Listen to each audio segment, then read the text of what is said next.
The work of building a new energy future is as relevant to the oil and gas industry as it is new tech and renewables. Let me say that again. The work of building a new energy future is as relevant to the oil and gas industry as it is new tech and renewables. Sound surprising? Well, it is to the people that think the transition to a low carbon future is bad for oil and gas, or that oil and gas is the enemy of the low carbon future. But it's not surprising to those of us that work in the industry. We have been preparing for the new energy future since we started our oil sands operations in 1967. For the oil sands industry, the work of building the new energy future means figuring out how to unlock opportunities and position Alberta's oil sands competitively as a continued source of prosperity in a low-carbon environment. No one knows what the future energy mix will bring, but what we do know is the world's demand for energy is not going to diminish anytime soon. In fact, it's going to continue to grow. But what has changed is our desire for that energy to be less carbon intense. So, if the oil sands industry wants a role in the energy future, we need to continue to up our game. Bitumen is a wonderful source of energy, but we can also make it an even more valuable source of energy in a low carbon future. At Suncor, we tend to tackle issues like this on multiple fronts. And so to take a fishing analogy, our strategy has always been to put a lot of lines in the water and hope that we catch a fish or two. We have been very successful with this in the past, but it does take time, commitment, and effort. Without commitment to collaboration and investment in technological innovation, we don't have a chance. The Alberta Oil Sands Technology and Research Authority, or Austra, was one step in that direction.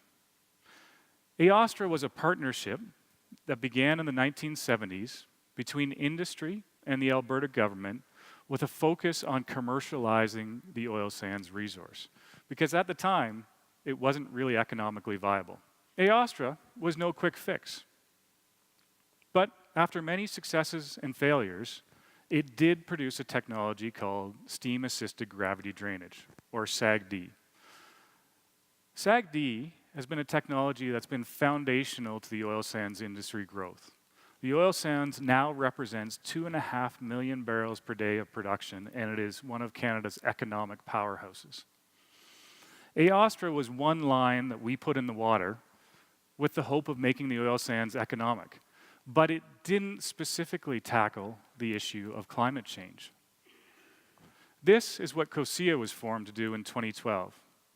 COECA brings oil sands players together to share technologies and innovations to speed up the pace of environmental performance of the industry.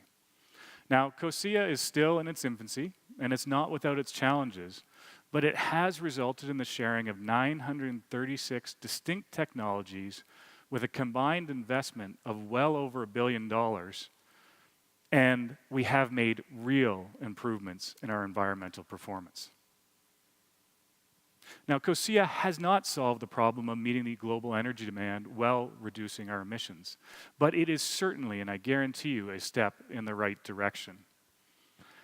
COECA has also reinforced for us that change and evolving an industry isn't something that one company, one government, or one stakeholder group can do alone. Collaboration is required. This was the motivation behind Austra 2.0, a prototype generated in the Energy Futures Lab.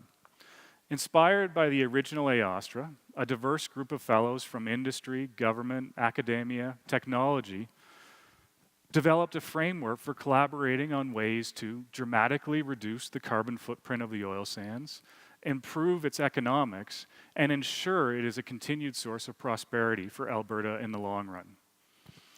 One of the focuses of the prototype involves converting bitumen into other valuable products rather than burning it. Another is focused on extracting valuable materials from ore, tailings, and bitumen with a focus on carbon intensity. For us in industry, working on this in the EFL has reinforced the additional creative forces that come by collaborating with stakeholders outside of our industry. This is one line that we put in the water, one of multiple fronts that we are working on in a transition to a new energy future.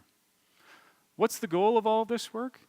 Is what we are doing to build a new energy future for the oil and gas industry, collaborating to figure out how to ensure we remain economic and reduce our carbon footprint. So the next time someone tells you the transition to a low carbon future is irrelevant to the oil sands industry, or that the lower carbon future is bad for oil and gas, challenge them. Remind them for the past 100 years, this industry has been committed to creating our energy future. We haven't solved all the problems yet, but we are not about to abandon any of the lines we put in the water. In fact, we will continue to invest more. Classic storytelling suggests that every good story needs a villain. Well, the oil sands has played that part for a number of years. But what if we could write a new story? One where inertia was the villain, and the heroes were a team of committed innovators invested in creating energy for a better future together.